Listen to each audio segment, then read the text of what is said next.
So when we started, we wanted to make sure that the individuals that were part of our employee collaborative were representative of the positions in the industry. We have a high rate of Hispanic individuals that have that hold those roles. So we made sure that those meetings, those employee collaborative meetings, were bilingual. So we had a translator there if needed. We met in places that were inviting. So, like you said, Matt, we oftentimes met at local breweries or local parks, et cetera. And we always did it in a time that the employees could attend. So we usually did evenings.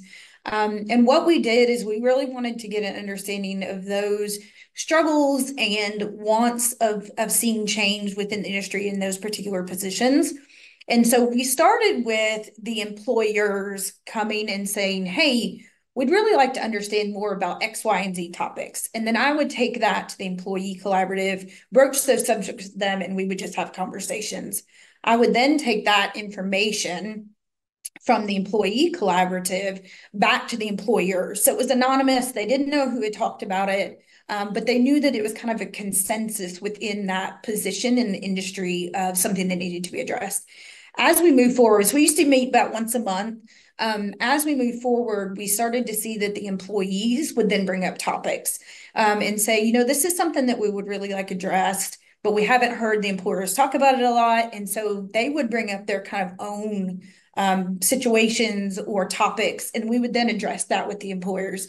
It was an easy way for them as the employees to broach topics that could be somewhat sensitive and have that being really heard on a very basic level by the employers, and for them to be able to take it to heart without them feeling singled out as an employee at their own facilities. So we really saw, as we continued on, really opening up on both sides.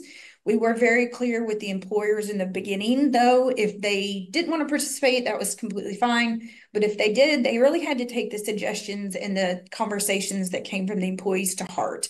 If they knew that there were things that needed to be addressed and then didn't address them, that was worse than not participating at all.